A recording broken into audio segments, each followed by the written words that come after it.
الحمد لله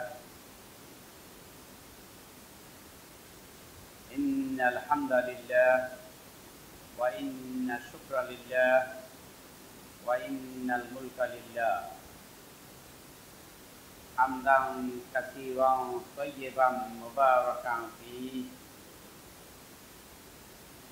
والصلاة والسلام على أشرف الأنبياء والمرسلين وعلى آله وصحبه أجمعين ومن تبعهم بإحسان إلى يوم الدين يا أيها الذين آمنوا اتقوا الله حق تقاته ولا تموتن إلا وأنتم مسلمون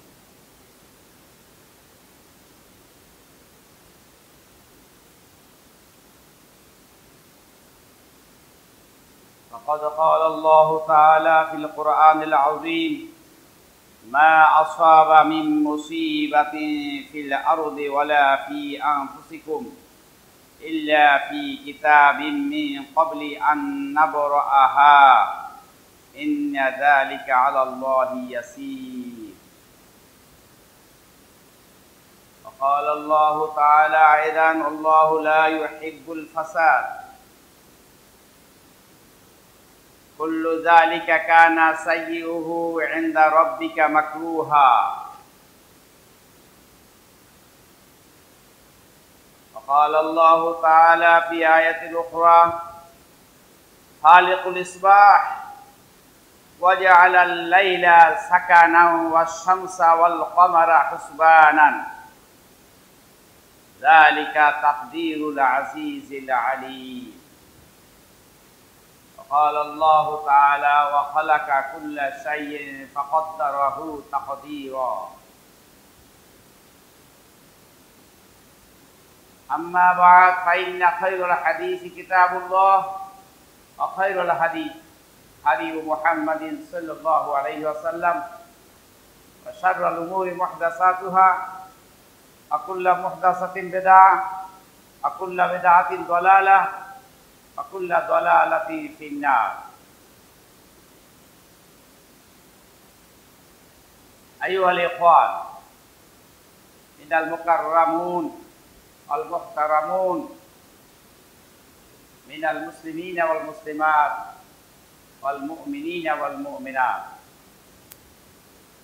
মুসলিম নর এবং নারীগণ আল্লাহ সুবহানাহু ওয়া তাআলার কাছে লক্ষ লক্ষ শুকরিয়া জ্ঞাপন করছি যিনি আজকে শাওয়াল মাসের প্রথম জুমাবারে মসজিদে জুমার সালাত আদায়ের জন্য আসার তৌফিক এনায়েত করেছেন আলহামদুলিল্লাহ।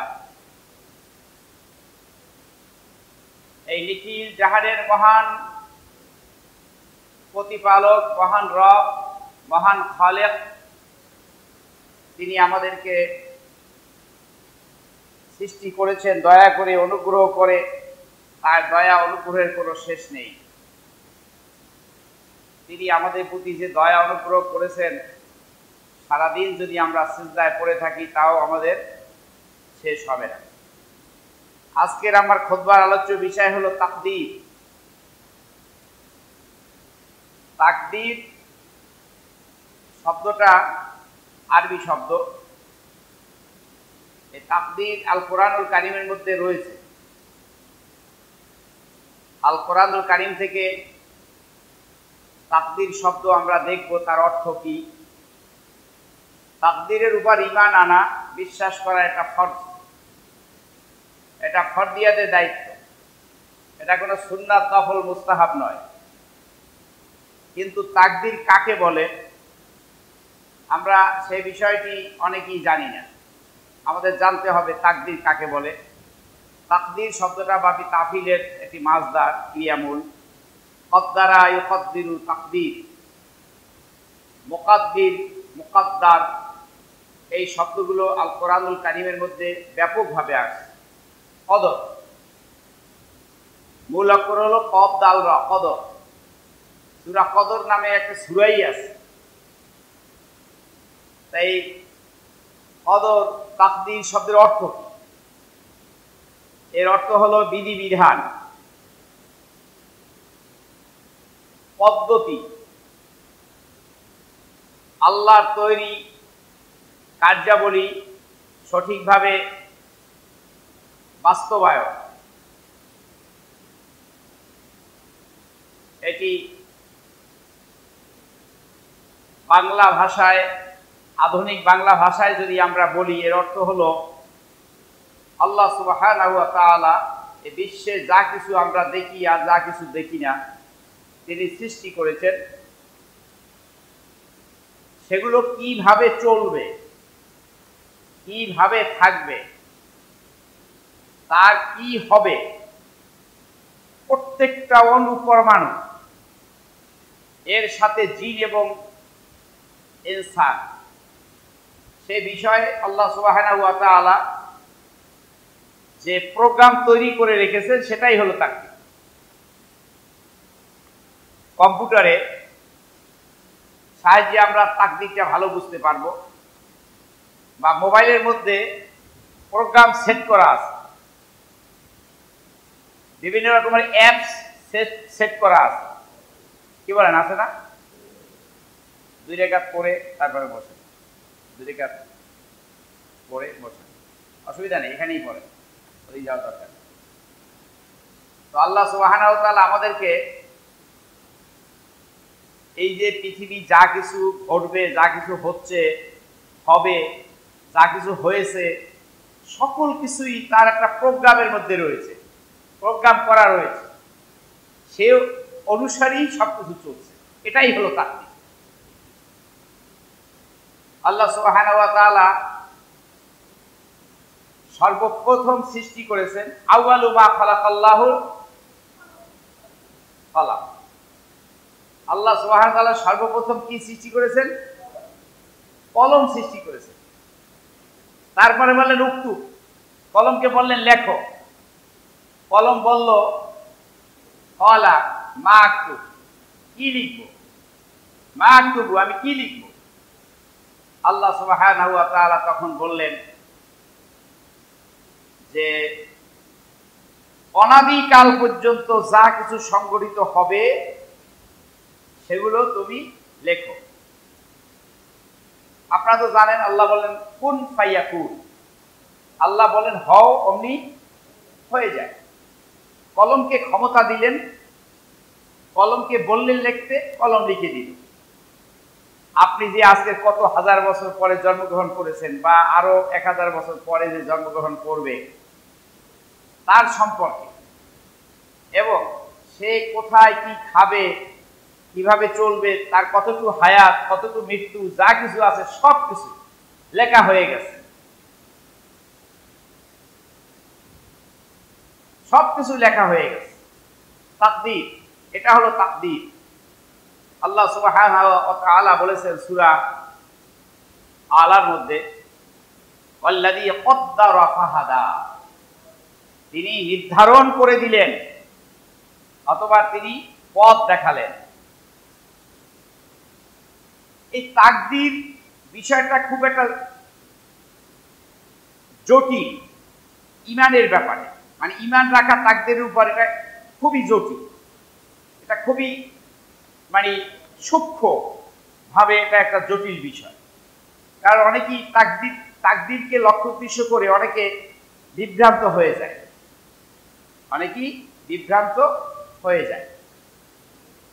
তো আমরা বলতে চাচ্ছি যে এই তাকদীর, এই সম্পর্কিত আজকের আলোচনা বিষয় যে তাকদীরটা কি।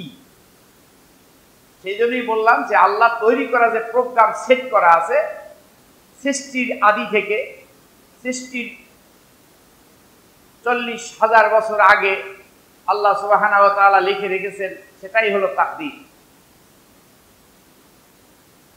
এখন ভালো এবং মন্দ দুটো জিনিস চলছে তো নাকি? ভালো তো আল্লাহ সুবহানাহু ওয়া তাআলা করেন, কিন্তু মন্দ যেটা সেটা কি আল্লাহ করেন না করেন? আমাদের মধ্যে প্রশ্ন করলে কিন্তু আমরা দ্বিধা বিভক্ত হয়ে যাব। খারাপটাও আল্লাহর সৃষ্টি, ভালোটাও আল্লাহর সৃষ্টি, দুটোই আল্লাহর সৃষ্টি। খায়রিহি ওয়া শাররিহি মিনাল্লাহি তাআলা। ভালো এবং মন্দ এই দুটাই আল্লাহ সুবহানাহু ওয়া তাআলার কাছ থেকে আসে। আল্লাহ এটা নির্ধারণ করে রেখেছেন। এখন কেউ কেউ বলে যে মন্দের সৃষ্টিকর্তা আল্লাহ না, মানে আল্লাহকে তারা বেশি ভালোবেসেছে। কিন্তু না, মন্দেরও সৃষ্টিকর্তা আল্লাহ। কুল আউযু বিরাব্বিল ফালাক মিন শাররি মা ফালাক। মিন শাররি, সমস্ত খারাপ থেকে আমি আল্লাহর কাছে আশ্রয় চাই, মা ফালাক, যা তিনি সৃষ্টি করেছেন। তার মানে খারাপও আল্লাহর সৃষ্টি। সুতরাং এ নিয়ে আমাদের দ্বিধা বিভক্ত হওয়ার কোনো অবকাশ নেই। তো এই তাকদীর নিয়ে আমরা আল কোরআনুল কারীমের যে আয়াতগুলো আছে সেগুলো যদি আমরা দেখি তাহলে আমাদের অনেক স্পষ্ট হয়ে যাবে। আবার অনেক সময় আমরা দ্বিধা দ্বন্দ্বেও পড়ে যাব, কিন্তু সম্পূর্ণ আয়াত এবং হাদিসগুলো আমাদের সামনে আনতে হবে, তাহলেই আমরা সমাধান পাব। আল্লাহ সুবহানাহু ওয়া তাআলা বলেছেন, ওয়ালাউ শি'না লাআতাইনা কুল্লা নাফসিন হুদাহা ওয়ালাকিন হাক্কাল কাউলু মিন্নী লাআমলা আন্না জাহান্নাম মিনাল জিন্নাতি ওয়ান নাসি আজমাইন। সূরা সাজদার 13 নম্বর আয়াত। আল্লাহ সুবহানাহু ওয়া তাআলা বললেন, ওয়ালাউ শি'না, যদি আমি চাইতাম, আল্লাহ বলতেছেন যদি আমি চাইতাম, লাআতাইনা কুল্লা নাফসিন হুদাহা, প্রত্যেক ব্যক্তিকে আমি হেদায়েত দান করতাম। ওয়ালাকিন হাক্কাল কাউলু মিন্নী, কিন্তু আমার পক্ষ থেকে আবার যে কথা সত্য সেটা প্রতিপন্ন হয়ে গেছে, সেটা সত্য বাস্তবায়িত হবে। লাআমলা আন্না জাহান্নাম, সেটা কি, যে জাহান্নামকে আমি পরিপূর্ণ করব মিনাল জিন্নাতি ওয়ান নাসি আজমাইন, জিনে ও মানব জাতি দ্বারা। তো আল্লাহ সুবহানাহু ওয়া তাআলা যদি চাইতেন, তিনি কিভাবে চান? আল্লাহ সুবহানাহু ওয়া তাআলা বলেছেন, ওমা তাশাউনা ইল্লা ইয়াশা আল্লাহু রাব্বুল আলামিন, তোমরা চাইতে পারো না আল্লাহ যা চান তা ব্যতীত। মানে আল্লাহ যা চান তাই তোমরা চাইতে পারো, তার বেশি কিন্তু চাইতে পারো না রব্বুল আলামিন, বিশ্বের প্রতিপালক আল্লাহ সুবহানাহু ওয়া তাআলা। এখন অন্য একটি আয়াত রয়েছে, যে আয়াতটি অত্যন্ত, মানে আমরা অনেকেই এই আয়াতটির কিছু অর্থ বিকৃতভাবে বলি আর কি। সেটা হলো ওয়া ইনদাহু মাফাতিহুল গায়ব লা ইয়ালামুহা ইল্লা হুয়া। আল্লাহ সুবহানাহু ওয়া তাআলা বলেছেন যে অদৃশ্যের ভান্ডার, চাবি তার কাছেই রয়েছে। লা ইয়ালামুহা ইল্লা হু, তিনি ব্যতীত আর কেউ জানেন না। আমার কি হবে, ভালো মন্দ, সেটা আল্লাহ সুবহানাহু ওয়া তাআলা ছাড়া কেউ জানে না। তো আল্লাহর জানা এটা কিন্তু কোনো অপরাধ নয়। আমি কি করব সেটা আল্লাহ জানেন, সে অনুমতি লেখা হয়ে গেছে, এটা আল্লাহর কোনো অপরাধ না। ওয়া ইয়ালামু মা ফিল বাররি ওয়াল বাহরি ওয়া মা তাসকুতু মিন ওয়ারাকা। এই আয়াতটির এখানে আল্লাহ জানেন যে বাররি ওয়াল বাহর, জল এবং স্থলে কি সংগঠিত হচ্ছে হবে সেটা আল্লাহ জানেন। এমনকি ওয়া মা তাসকুতু মিন ওয়ারাকাতিন ইল্লা ইয়ালামুহা। এই আয়াতটির অর্থ আমাদের দেশে মানুষে ভুল করে, যে আল্লাহর হুকুম ছাড়া গাছের একটা পাতাও নড়ে না। এই যে পাতা আছে, ওয়ারাকা মানে পাতা, আল্লাহ বলেছে ওমা তাসকুতু মিন ওয়ারাকাতিন ইল্লা ইয়ালামুহা। আল্লাহর হুকুমে গাছের পাতা, আল্লাহর হুকুম ছাড়া গাছের পাতা নড়ে না, এই কথা আল্লাহ কিন্তু বলেন না। আল্লাহ বলেছেন একটা গাছের পাতা যদি ঝরে যায় সেটাও আল্লাহ জানেন। বিষয়টা কিন্তু একটু ডিফারেন্ট আছে। মানে একটা গাছের পাতা যে ঝরে যায় সেটা আল্লাহ সুবহানাহু ওয়া তাআলার জ্ঞানে আছে, তিনি সেটা জানেন।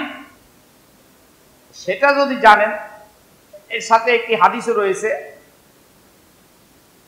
আল্লাহ আরো বলেছেন ওয়ালা হাব্বাতিন ফি যুলুমাতিল আরদ, জমিনের এমন কোনো জায়গা নেই যে যেখানে একটি বীজ, একটি দানা, শস্য দানা পড়ে আছে যে আল্লাহ সুবহানাহু ওয়া তাআলা সেটা সম্পর্কে জানেন না। সুবহানাল্লাহ। এই জমিনের মধ্যে কত দানা আছে না, কত আমাদের খাবার হোক বা খাবার ছাড়াও বহুত মানে ফল ফলাদি রয়েছে, এই জমিনের মধ্যে যে পড়ে রয়েছে এটা আল্লাহ জানেন, এবং ওটা থেকে যখন গাছ উদ্গত হয় তাও আল্লাহই করে। সুবহানাল্লাহ। আল্লাহ বলেছেন ওয়ালা রাতবিন ওয়ালা ইয়াবিসিন ইল্লা ফি কিতাবিন মুবিন।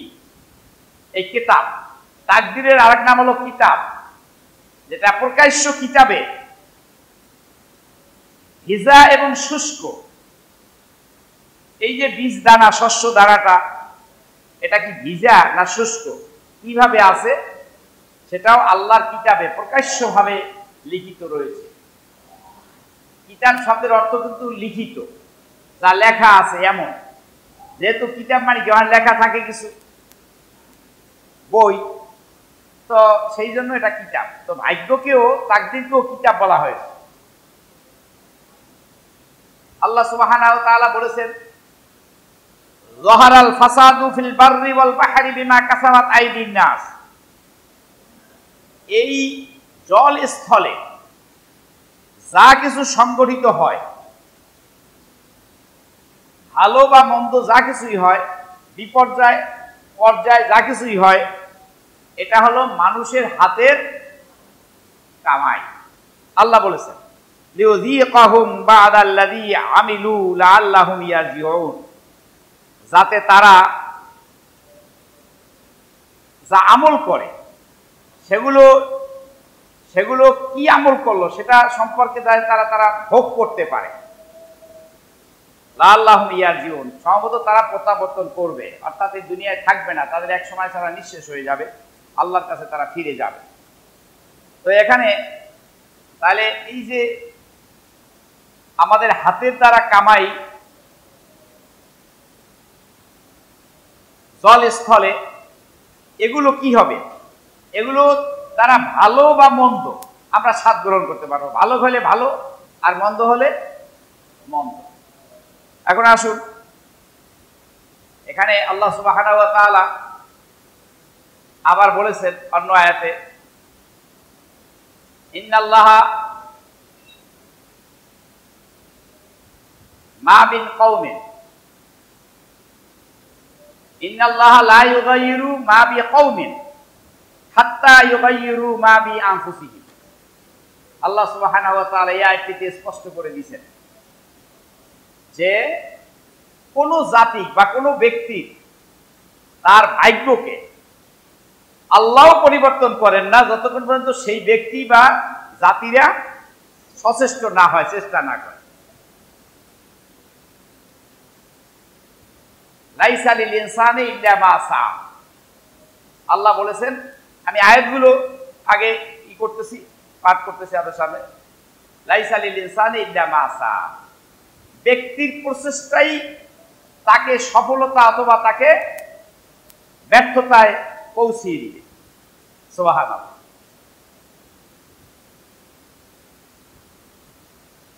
আল্লাহ সুবহানাহু ওয়া তাআলা যা কিছু খারাপ আছে সৃষ্টি করলেও আল্লাহ সুবহানাহু ওয়া তাআলা এটাকে পছন্দ করেন না। আল্লাহ বলেছেন আল্লাহু লা ইউহিব্বুল ফাসাদ, আল্লাহ ফিতনা ফাসাদ এটা পছন্দ করেন না, এটাকে ভালোবাসেন না। ওয়ালা ইয়ারদা লি ইবাদিহিল কুফরা, আল্লাহ এটা পছন্দ করেন না যে কোনো মানুষ কুফরের মধ্যে এসে লিপ্ত হবে। কুল্লু যালিকা কানা সাইয়্যুহু ইনদা রাব্বিকা মাকরুহা, সূরা বনী ইসরাঈলের ৩৮ নম্বর আয়াতে আল্লাহ বলেছেন যে তোমার প্রতিপালকের পক্ষ থেকে খারাপ প্রত্যেক বিষয়ে, কিন্তু এটা আল্লাহ সুবহানাহু ওয়া তাআলার কাছে এটা অপছন্দনীয়। আপনার ঘরের মধ্যে একটি চুলা জ্বলছে, চুলা জ্বলছে কেন? রান্না হবে, ছেলে খাবে, মেয়ে হবে, আগুনে, আগুন দরকার তো নাকি? গ্যাস না থাকলে আমাদের কত সমস্যা। কিন্তু এই চুলার মধ্যে আপনার ছেলে যে হাত দিবে, আগুনটা মানে খারাপটা আল্লাহ সৃষ্টি করছেন ঠিকই, কিন্তু আপনাকে তার মধ্যে হাত দিতে বলে নাই। ওই খারাপ থেকে আপনি বেঁচে থাকবেন অথবা ওর থেকে আপনি উপদেশ গ্রহণ করবেন, সেই জন্যই আল্লাহ সুবহানাহু ওয়া তাআলা এটা সৃষ্টি করেছেন। এ বিষয়ে একটি ঘটনা আপনাদের সামনে আমি উপস্থাপন করতে চাই। আমর বিন হাইসাম রাহিমাহুল্লাহ, বিশিষ্ট একজন ইসলামী স্কলার, তিনি বলেছেন, এই ঘটনাটা শুনলেই আপনাদের তাকদীর সম্পর্কে ধারণা স্পষ্ট হয়ে যাবে, যে আমরা এক অগ্নি উপাসক, অগ্নি পূজক, আর একজন মুসলিম, এই দুইজন একটা নৌকায় চলছে অথবা একটা যানবাহনে চলে যাচ্ছে। যাওয়ার পরে মুসলিম বলতেছে ওই অগ্নি উপাসককে, আমরাও কিন্তু এরকম বলি অনেক সময়, ভাই আপনি ইসলাম গ্রহণ করেন। কিভাবে বলি না আমরা এভাবে? তো ওই অগ্নি উপাসক বলতেছে, আল্লাহ চাইলে আমি ইসলাম গ্রহণ করব। কি বলল? আল্লাহ চাইলে আমি ইসলাম গ্রহণ করব। কিন্তু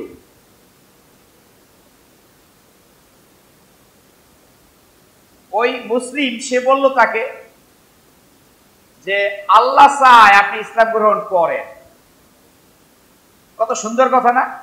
আল্লাহ চান যে আপনি ইসলাম গ্রহণ করেন, কিন্তু শয়তান আপনাকে ইসলাম গ্রহণ করতে দেয় না। কথাটা কি মানে সুন্দর মতো মনে হচ্ছে, তাই না? সুন্দর মনে হচ্ছে না?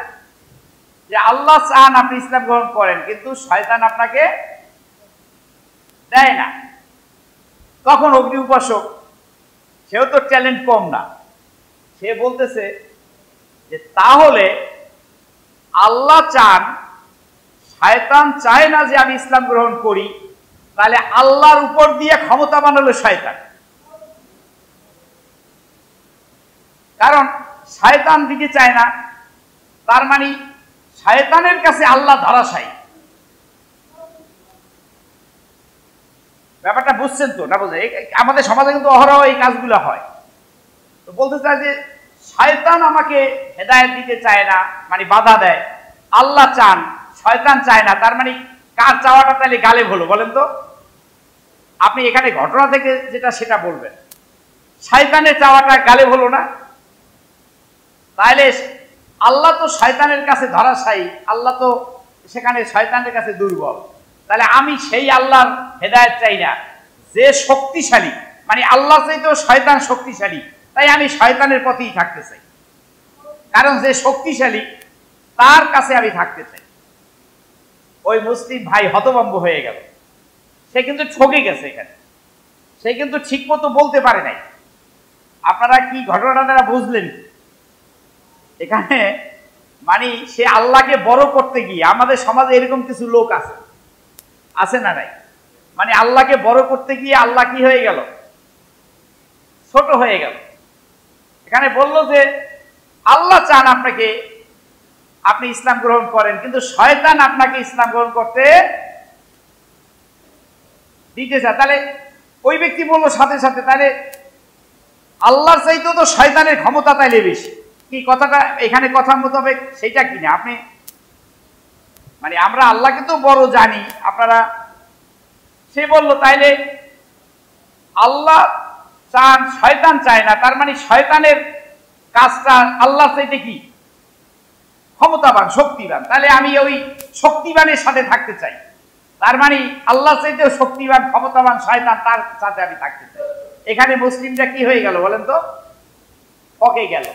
বুঝছেন না? বোঝেন না? কথাটা এভাবে হবে না। আমরা কিন্তু এভাবে বলি অনেক সময়, তাই না? কথাটা এভাবে হবে না, কথাটা এভাবে হবে না যে আল্লাহ যাতে ছোট হয়ে যায়। কারণ আল্লাহ শয়তানকে সৃষ্টি করেছেন আল্লাহ, আল্লাহ হলেন খালেকুশ শয়তান, শয়তানকে সৃষ্টিকারী। কাজী শয়তানের কাছে আল্লাহ ধরাশায়ী নন। কিন্তু এখানে কথাটা এভাবে হবে না, এখানে কথাটা হবে কিভাবে? কথাটা এভাবে হবে যে আপনাকে আল্লাহ সুবহানাহু ওয়া তাআলা হেদায়েতের জন্য কোরআন দিয়েছেন, বাণী দিয়েছেন, আল্লাহর বাণী রয়েছে, কথা রয়েছে। আপনি সেটা পড়াশোনা করে আপনি আপনার একমাত্র সৃষ্টিকর্তাকে আপনার হেদায়েত গ্রহণ করবেন কি করবেন না, সেটা আপনি পড়াশোনা করে তারপরে দেখুন। পড়াশোনা যদি করা হয়, এই জন্যই আল্লাহ সুবহানাহু ওয়া তাআলা সর্বপ্রথম কোরআনের শব্দ কি? ইকরা। আমরা কিন্তু ভুলে যাই ইকরা। এমন একটা মুসলিমও থাকবে না, এমন একজন সে মুসলিম হবে, সে পড়তে পারবে না, সে কোরআন বুঝবে না, এমন হবে না, এমন হবে না। জাহিল, মূর্খ, ইসলাম এটা কখনো উৎসাহিত করে নাই। ইসলাম সবসময় বলেছে লেখাপড়া করে জেনে বুঝে তারপরে তুমি আমল করো। হাজার হাজার কোটি কোটি মূর্খ লোক জানে না, বুঝে না, আমল করছে। এদের আমল শয়তান মুহূর্তের মধ্যে কি করতে পারে বলেন তো? ধূলিসাৎ করে দিতে পারে, নস্যাৎ করে দিতে। এমন একটা কথা বলবেন সে তো জানে না, বলার কারণে তার ঈমান কি হয়ে যাবে? হারা হয়ে যাবে, সে ঈমান থেকে বঞ্চিত হয়ে যাবে, ঈমান তার থাকবে না। সুতরাং এই তাকদীরের কথা বলে আমরা অনেকে বসে থাকি, অনেকে বসে থাকি না? আচ্ছা, আল্লাহ বলেছেন আল্লাহ করবেন, আল্লাহ সাহায্য করবেন, আল্লাহ চাওয়া ছাড়া কিছু হয় না। কিন্তু আল্লাহ আপনাকে তো চেষ্টাও করতে বলছে। আপনি যদি চেষ্টা না করে আপনি বসে থাকেন আর বলেন যে আল্লাহর দোষ দেন, এটাও একটা দোষ। আপনি মাছ ধরবেন, আপনার পানি লাগবে, মাছ ধরতে হলে বড়শি লাগবে, মাছ ধরতে হলে বড়শির মাথায় খাদ্য দিতে হবে, অথবা জাল লাগবে, তারপর পানির মধ্যে নামতে হবে, নদীর ঘাটে যেতে হবে নাকি? আর আপনি যদি বিছনার উপরে বসে বসে হাঁটু উঠে আপনি বলেন যে আমি এখানেই মাছ খাবো, হ্যাঁ আল্লাহ আপনাকে খাওয়াইতে পারে, এটা আমাদের বিশ্বাস আছে। আল্লাহ আপনার এই বিছনার উপরেও মাছটা এনে দিতে পারে। কিন্তু আমাদের হাদিস কোরআন থেকে দেখতে হবে রাসূলুল্লাহ সাল্লাল্লাহু আলাইহি সাল্লামকে আল্লাহ এভাবে দিছে কিনা। বদরের যুদ্ধে তাকে জয়লাভ কি ঘরে বসেই হয়েছিল বোধহয় নাকি? সে বদর কত দূর, যারা আপনারা গেছেন মাক্কাতুল মুকাররমায় বা মদিনাতুল মুনাওয়ারায় গেছেন, কত দূর বদর।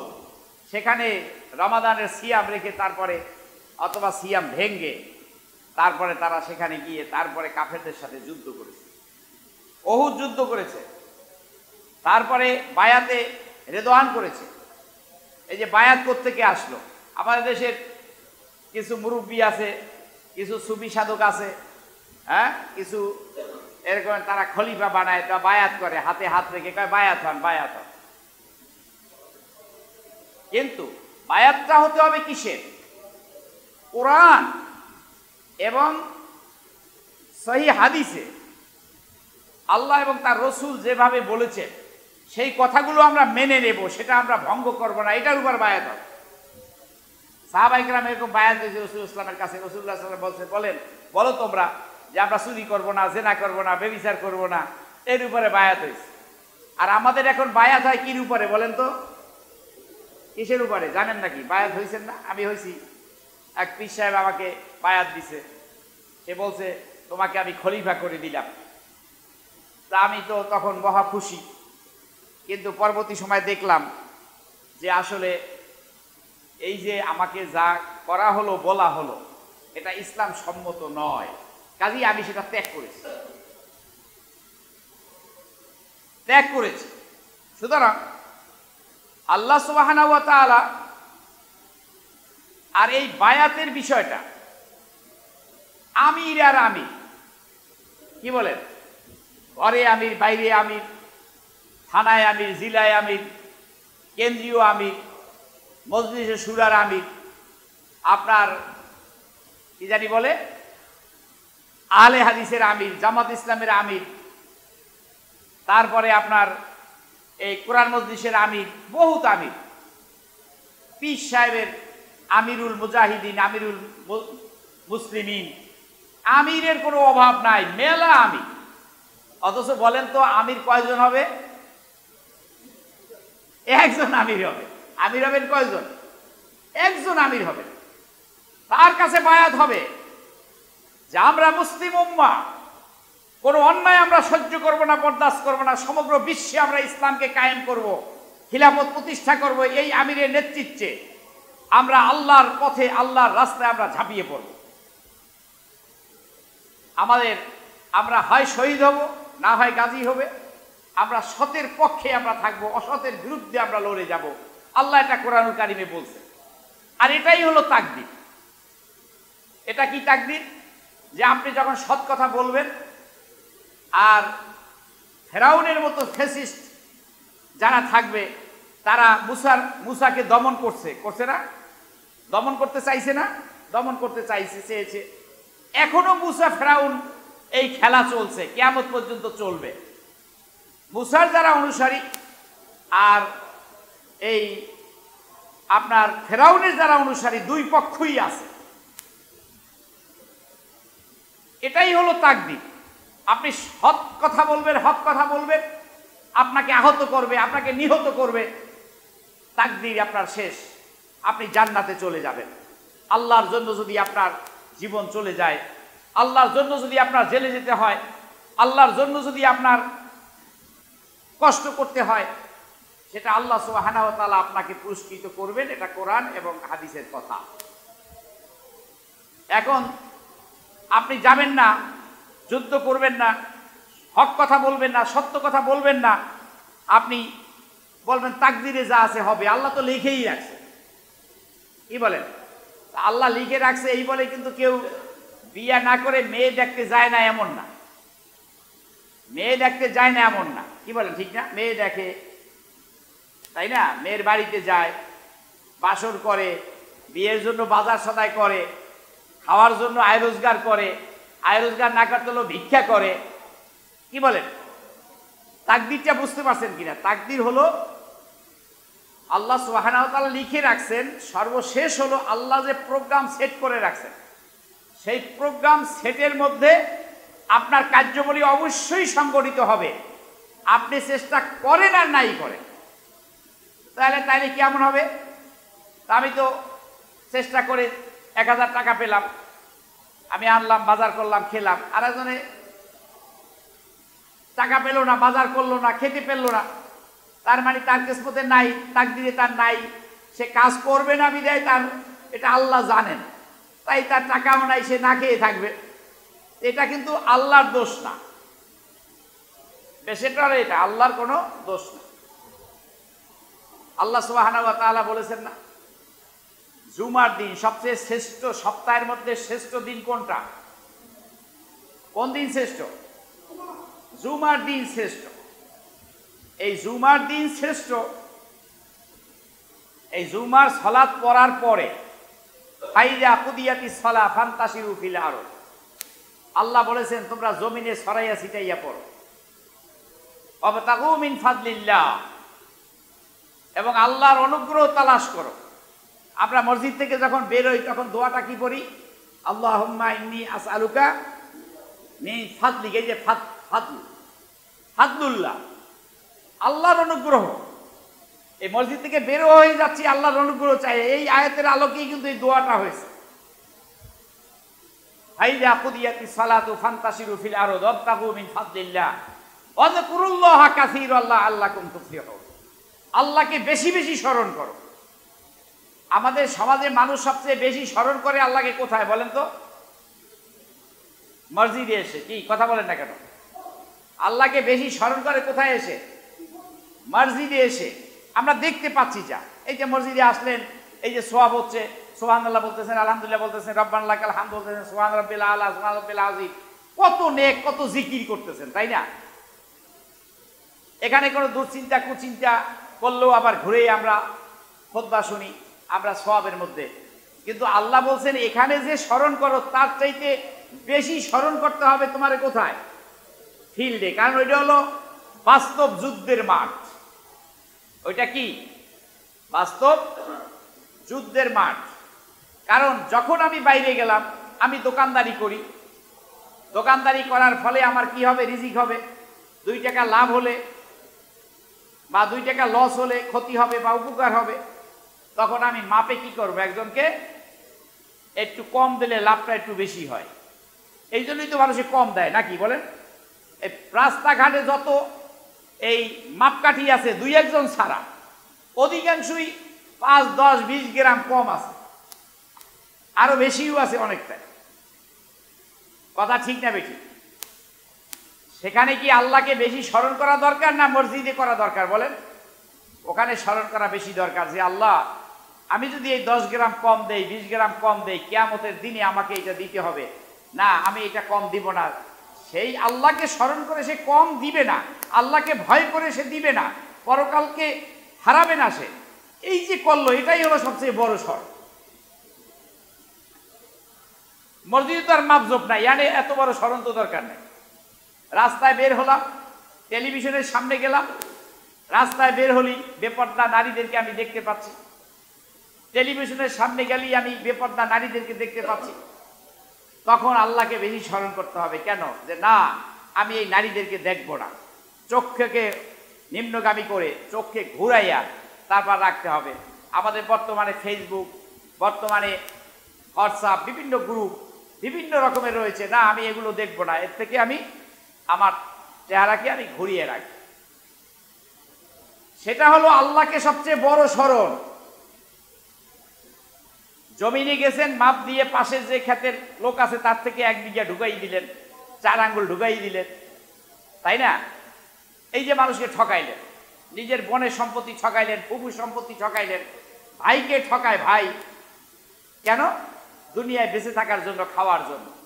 আমরা রমাদান চলে গেছে, তাকওয়া অর্জন করতে পারি নাই, কেন আমরা আরেকজনকে ঠকাবো? কেন আমরা অন্য ভাইকে আমরা এভাবে করব? সেখানে হলো বেশি স্মরণ। মিথ্যা কথা বলবো না, আমরা আরেকজনের গীবাত শিকায়াত করব না, সেখানে না করে যদি আমি থাকি, সেটা হলো সবচেয়ে বড় স্মরণ, সবচেয়ে বড় জিকির হলো সেটা। স্মরণ মানে কি? এখন একজন মাপে কম দিচ্ছি আর সুবহানাল্লাহ সুবহানাল্লাহ কইতেছি, বলেন তো? মাপে কম দিচ্ছি আপনাকে, আমার কথা বুঝতে পারতেছেন? আমি দোকানদার, মাপে কম দিচ্ছি আপনাকে, আর আমি কি বলি? সুবহানাল্লাহ সুবহানাল্লাহ সুবহানাল্লাহ বলতেছি। এটা কি স্মরণ হলো? এটা স্মরণ হলো? হলো না। আপনি সুবহানাল্লাহ বলা আপনার দরকার নেই, আপনি মাপে কম দিয়েন না, এটাই হলো সবচেয়ে বড় সুবহানাল্লাহ। এটাই হলো সবচেয়ে বড় সুবহানাল্লাহ। আল্লাহর সাহায্য আমাদের চাইতে হবে, আমাদের তারপরে আল্লাহর কাছে আমাদের কায়মন বাক্যে আমরা আল্লাহর কাছে চাইবো, তারপরে আমরা প্রচেষ্টা করে যাব।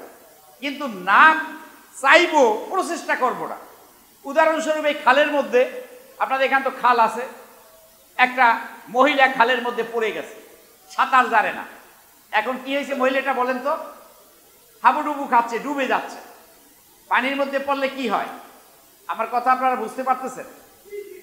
এখন আপনি কি করলেন? মসজিদ তো এখানে ধারে, মসজিদ আল মুত্তাকিন, আপনি সুন্দর মতো ইমাম সাহেবরে বললেন, এখান দিয়ে অনেক পাগড়ি দাড়িধারী ইমাম সাহেব মানে লোক, ইমাম সাহেব মসজিদটা খুলে দেন। কেন? কারণ একটা মহিলা খালের মধ্যে পড়ে হাবুডুবু খাচ্ছে, বাঁচাও বাঁচাও বলে চিৎকার করছে। তারপর তা আমরা মসজিদে উজু করে এখানে বসে দোয়া করতেছি, আল্লাহ ওই মহিলাকে খাল থেকে উদ্ধার করো, বাঁচাও। এখানে কি এই জিকির? এখানে জিকির হবে কি বলেন তো? বিসমিল্লাহ বলে। ওখানেও আল্লাহর নাম হবেই, বিসমিল্লাহ বলে। আপনার কাপড় চোপড় গুটাইয়া বাইন্দা ভালো মতো, রশি টসি কে কোথায় আসো দিয়ে ফেলে মেয়েটাকে ধরে উঠিয়ে তারপরে আনবেন। এখন মেয়ে মানুষের ধরলে তো নাপর্দা হয়ে যাবে, বেপর্দা হয়ে যাবে। কি এরকম লোক আছে না নাই? বেপর্দা হয়ে যাবে বিদায় তার কাছে যাবে না। এখানে সেই জিকির না, এখানে আপনার যেতে হবে, বেপর্দা হলেও যেতে হবে। আপনি তাকে ধরবেন, আপনি আল্লাহকে ভয় করবেন, আল্লাহকে ভয় করে তাকে আপনি উঠিয়ে তারপরে আপনি তাকে হাসপাতালে নিয়ে যাবেন, চিকিৎসা করাবেন। এখানে হলো সেই জিকির। কিন্তু আমাদের সমাজে জিকির অর্থ মানুষ বুঝে নাই, আমাদের সমাজে মানুষ আল্লাহকে স্মরণ তাকদীর বোঝে নাই, না বোঝার কারণে আজকের আমাদের এভাবে বিচ্ছিন্নতা আমাদের হচ্ছে। কাজী আসুন আমরা আল্লাহ সুবহানাহু ওয়া তাআলার তাকে বুঝি, তার হুকুম কি সেটা মানি, এই বিষয়টার উপরে আমাদের জোর দিতে হবে। সম্মানিত মুসলিম ভাইরা, এক ভদ্রলোক একটা উট চুরি হয়ে গেছে। কি হয়েছে? উট চুরি হয়েছে। এক হুজুরের কাছে গেছে, যার উট চুরি হয়েছে সে চাইয়া বলে, হুজুর আমার উটটা তো চুরি হয়ে গেছে, আল্লাহর কাছে একটু দোয়া করে যে আমি উটটা পাই। এখন যে হুজুরের কাছে দোয়া চাইছে সে বলল যে আল্লাহ তো চায় না যে তোমার উট চুরি হোক, যাক তারপরও হয়ে গেছে। ওই আগের ঘটনাটা বলছি, যারা প্রথম ছিলেন শুনছেন কিনা, চুরি হয়ে গেছে, যাক। এই কথা শুনে যে দোয়া চাইতে আসে সে বলছে আপনার দোয়ার আমার কোনো দরকার নাই। কেন? যে আল্লাহ চুরি হোক আমার উটটা চায় নাই, এরপরও চুরি হয়েছে, সেই আল্লাহ আমার উটও ফিরিয়ে দিতে পারবে না। কথাটা কিন্তু বাস্তব সত্য, কথাটা আমার বুঝেন নাই। আমরা তাকদীরকে এভাবে আমরা বুঝতে হবে, মানে আল্লাহকে আমরা ছোট করে ফেললাম এখানে। উনি বলতেছে যে আল্লাহ চায় নাই আপনার উট চুরি হোক, আল্লাহ চায় নাই তা চুরি হয়েছে, তার মানে কি? তা আল্লাহ ফেরতও দিতে পারবে না, কি বলেন? এরকম না? নাউজুবিল্লাহ। ওখানে আল্লাহ তার তাকদীরে লিখে রাখছে সে কি হবে, হ্যারাসমেন্ট হবে, তার উট চুরি হবে, এটা আল্লাহ জানেন। এখন তাকে সে কেন সতর্ক হলো না যে উটটা কিভাবে সে রাখছে, কেন সে বেঁধে রাখলো না, কেন সে এটার পিছনে দিল না? এটা চিন্তা না করে সে বললো যে আল্লাহ চায় নাই আপনার উট চুরি হোক, তারপরে চুরি হয়ে গেছে, যাক এখন আমরা দোয়া করি। তখন ওই ব্যক্তি বলল যার উট চুরি হয়েছে, দেখেন সে পাক্কা ইমানদার, সে বলল যে আপনার কাছে আমার দোয়ার দরকার নাই, আপনি আল্লাহকে ছোট করেছেন। যে আল্লাহ উট চুরি হোক আমার চায় নাই, সেই আল্লাহ অবশ্যই উট ফেরত দিতে পারবেন। এরকম আরেকটা কাহিনী আমি বলি, আজকের খুতবা শেষ করব। সেটা হলো এই যে ঈসা আলাইহিস সালামের নাম শুনছেন? কথা বলেন না কেন? শুনছেন? খ্রিস্টানরা তাদের নিউ টেস্টামেন্ট ওল্ড টেস্টামেন্টের মধ্যে যে লিখে রাখছে ঈসা আলাইহিস সালাম কিভাবে মারা গেছে, বলেন তো কিভাবে মারা গেছে? তাকে কি নিজে ক্রুশবিদ্ধ হয়েছে? অন্য লোকেরা ধরে এনে তারপরে, আমি আমেরিকায় ছবি দেখছি, আপনারা ছবি ইতে দেখবেন, নেটে খুঁজলে পাবেন, বাংলাদেশে এগুলো নেই। একটা মানুষের মানে ছবি, পিকচার দেওয়া আছে, এই রকমের হাত, এই জন্য ক্রুশটা কেমন জানেন তো? এভাবে থাকে, এভাবে থাকে। তো ওই ক্রুশটার সোজাসুজি হাত তাকে বেঁধে, আবার পরনে যে কাপড় আছে, কাপড় কোথায় উড়ানো জানেন তো? লেংটি পরা। বুঝছেন না? বুঝেন না? কি পরা থাকে? লেংটি পরা। সেই ক্রুশবিদ্ধ হয়ে ওই ছবি আমি দেখেছি যে সে এরকম ভাবে সে তাকে ফাঁসি দিয়ে তারপর তাকে মারা হয়েছে। এটা খ্রিস্টানরা বিশ্বাস করে, আমরা কি এটা বিশ্বাস করি? আমরা বিশ্বাস করি না। কেন মারা হলো? এক ভদ্রলোক তার বাচ্চাকে নিয়ে যাচ্ছে, সে খ্রিস্টান, ওইটা দেখতে গেছে, অনেকে দেখতে যায় না, দেখতে গিয়ে তো ভদ্রলোক কাছে বাচ্চা প্রশ্ন করলো যে বাবা এইটা কি? তা বললো, আহা এটা চিনো না, এটা হলো আমাদের আল্লাহর পুত্র ঈসা মাসিহ। বলে আল্লাহর পুত্র ঈসা মাসিহ, তার কোনো, তাকে এভাবে অপমান অপদস্থ করতেছে? যে না, অপমান অপদস্থ না, ছেলেকে বলতেছে অপমান অপদস্থ না, সে আমাদের যত গুনাহ আছে, যত অন্যায় আছে, সব অন্যায় সে মাথায় নিয়ে তারপরে সে শূলবিদ্ধ হয়েছে। তো বলে আল্লাহর পুত্র, আল্লাহ কি তাকে রক্ষা করলো না? বলে না, আল্লাহ চাইছেন যে তাকে এভাবে করে আমাদেরকে মুক্ত করতে, পরিত্রাণ করতে চাইছে।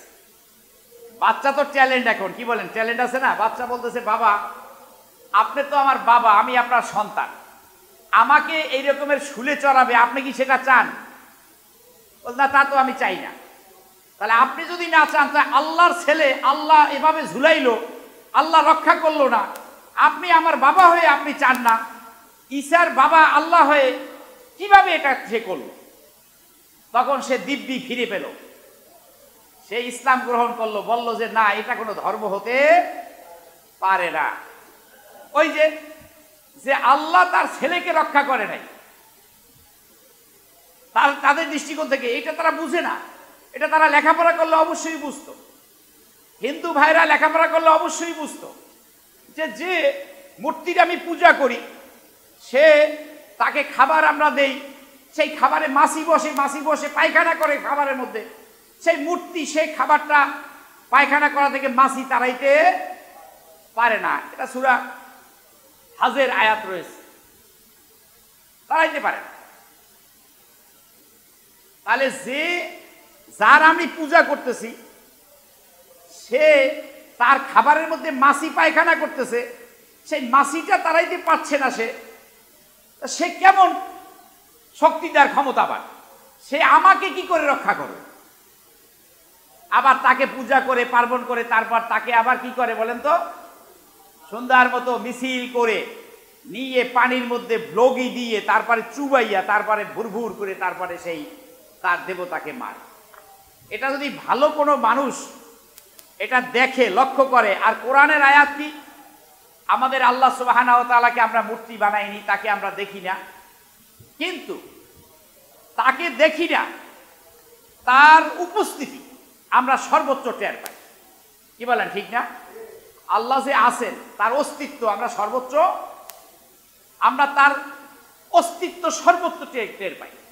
এই সৃষ্টি কেমনে চললো, এই সূর্য, নক্ষত্র, তারকা, এখানে তাকদীর শব্দ ব্যবহার করা হয়েছে। আল্লাহ বলছেন আল কামারা কদ্দারনাহু মানাজিলা হাত্তা আদা কাল উরজুনিল কদিম। এই তাকদীর শব্দ সূর্যের জন্য ব্যবহার করেছে।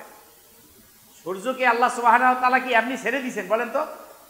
না, এই চাঁদ, তারকা, সূর্য, নক্ষত্র, গ্রহরাজি যা কিছু আছে, আল্লাহ তার উপরে হুকুম দিয়ে দিয়েছেন তুমি এভাবে চলবে, সে চলছে।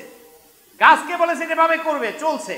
মৌমাছিকে বলেছেন তুমি এভাবে বাসা তৈরি করবে, মধু সংগ্রহ করে আনবে, আমার বান্দারা এখান থেকে মধু খেয়ে তারপরে তারা নিরাময় হবে, রোগ উপশম হবে।